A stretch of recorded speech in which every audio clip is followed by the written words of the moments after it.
What's up, guys? It's your boy Cassie. Today I'm going to talk to you about a logical conundrum. But first, what is the biggest problem facing the world today? Untied shoelaces. If you don't get that, it's a Cloudy with a Chance of Meatballs reference, and that's a great movie. No, the biggest logical conundrum facing America and the world today is whether or not Severus Snape of the Harry Potter series was morally redeemed at any point throughout the series.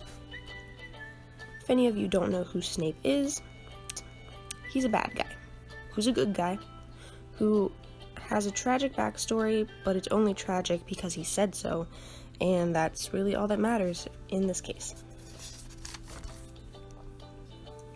In order to determine if Snape has been redeemed, we need to start out by looking at what it means to be redeemed. I assume most people see good or moral actions is that there are good actions based on moral intentions, or good actions based on immoral or simply not moral intentions. According to Immanuel Kant, in order to have moral worth, would be to do good actions with good or moral intentions. This way you would be fulfilling a moral obligation, and fulfilling that moral obligation or duty for a good or moral reason, ergo moral worth. And in this case, we are taking moral worth as a sign of being redeemed, in this case. But one example I could think of this is saving a cat that's stuck in a tree, because I would really hope that you would have good intentions, moral intentions if you're going to save a cat. The flip side of this, fulfilling a moral obligation but not for a moral reason, would result in your action not having moral worth, according to Kant. For the time being, this is where Snape will go. But this is kind of the big question. Does Snape have moral worth at any point in the Harry Potter series? Is he redeemed at all through his actions and intentions? Based on Kant's theory, our wanted conclusion is that Snape has been redeemed. And our first premise is Snape has been redeemed only if his intentions are moral, which can be translated to R horseshoe M. By looking at a timeline of Snape's actions, but don't worry, we won't look at everything, there's too much. But I believe we can determine whether or not our wanted conclusion will have sufficient support based on the premises. Chronologically, Severus Snape joined Voldemort's Death Eater cult as a teenager/young adult.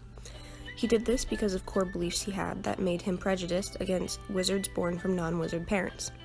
Obviously, this gives us the backstory that shows how immoral Snape was to start out. Tilde M, am I right? He tortured and killed people for Voldemort for very immoral reasons. He simply did not believe that Muggle-born wizards counted as wizards, buying into the cult of immoral people that Voldemort had started. Throughout his time as a Death Eater, Snape is in love with Harry Potter's mom, Lily, even though she is a Muggle-born. He has been in love with her since childhood, and even though Voldemort plans to kill Harry as a baby, Snape asks that he not kill Lily.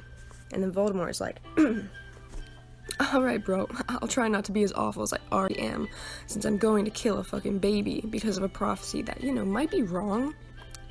Don't worry, your girl's fine. Spoiler alert. He killed Lily.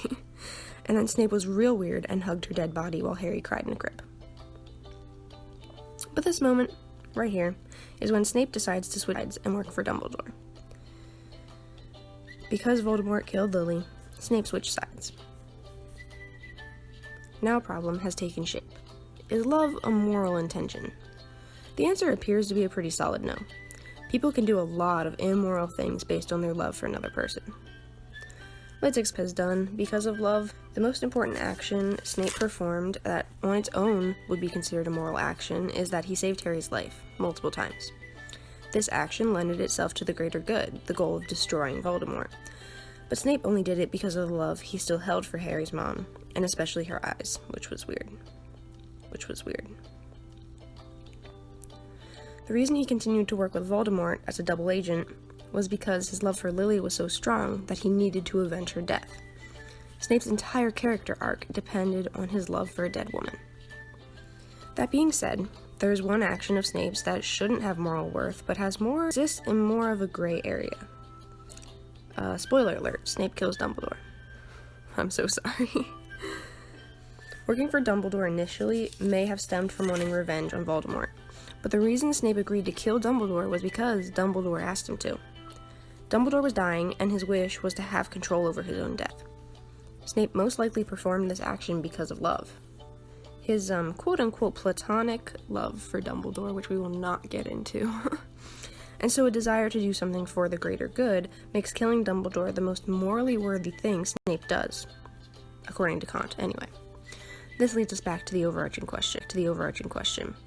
Was Severus Snape redeemed through the intentions behind his actions? The answer is definitely no. But only if you rely on what Kant said about moral worth. Love is not a moral intention. Not that it's immoral either, as the killing of Dumbledore shows, it's just that love sits in the moral gray area in this case.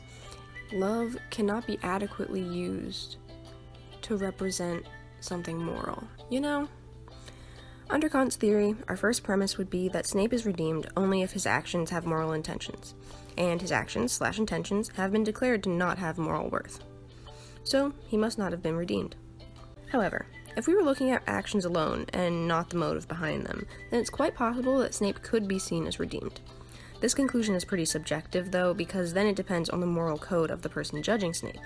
I still find him completely immoral and a bad guy, and most of my reasoning is based on how he treated his students throughout the entire series, and how he joined the Death Eaters in the first place. Other people may focus on his work for Dumbledore and helping Harry as a way to show that he was moral in the end. Unless you look at it through Kant's theory, we can never really agree